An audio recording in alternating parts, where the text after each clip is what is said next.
World War I, also called First World War or Great War, an international conflict that embroiled in 1914 to 1918, participated by most of the nations of Europe, along with Russia, the US, the Middle East, and other regions. Assalamualaikum and hello there. Today, we will discover all we need to know about World War I.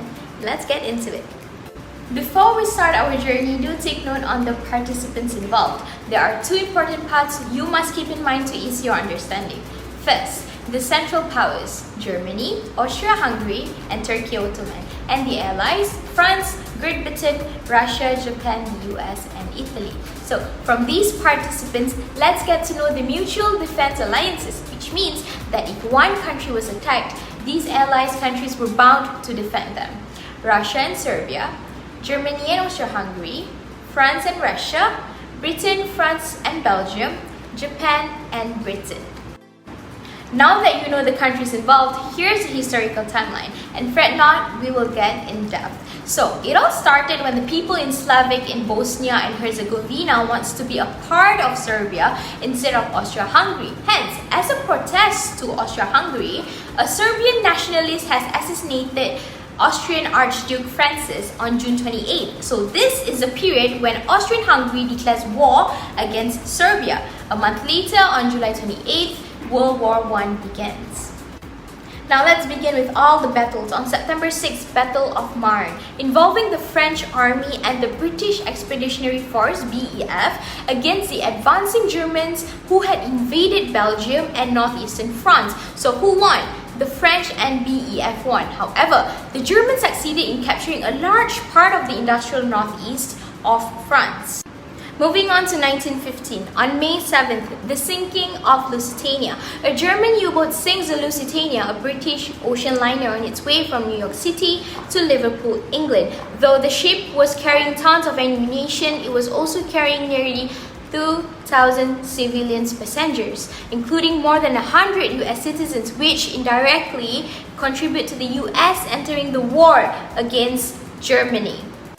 1916, Battle of Verdun, a war between Germany and France. It was one of the longest, bloodiest, and most ferocious battles of the war. After a massive bombardment, the Germans advanced with little opposition for 4 days, and by July, Germany, which was also engaged in the Battle of the Somme, which we'll be discussing later, had abandoned its strategy of attrition, and France gradually regained its forts and territory. Hence, the French won this horrendous war.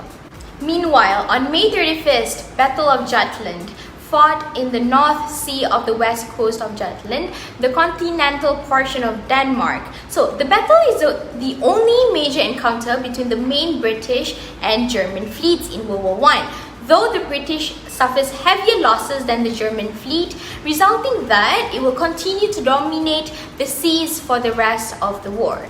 Not to forget, Battle of the Somme on the 1st of July, British and French forces launched a frontal attack against the German army in the north of the Somme River in France. So the battle became a metaphor for futile and indiscriminate slaughter. Hang in there, we're almost done.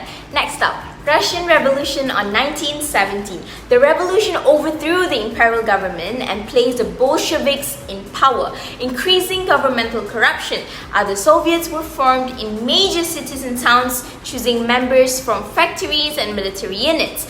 The Soviet movement was dominated by the Socialist Revolutionary Party, and the Congress of Soviets approved the formation of a new government composed mainly of Bolsheviks. And lastly, on 11/11/1918, Germany signed armistice, a document that effectively ends hostilities in World War I. Yay! That's the end of World War I historical timeline. I truly hope the timeline has made things easier for you to understand the bits and bobs of World War I. Now, before we wrap up, it's important for us to identify the causes of World War I.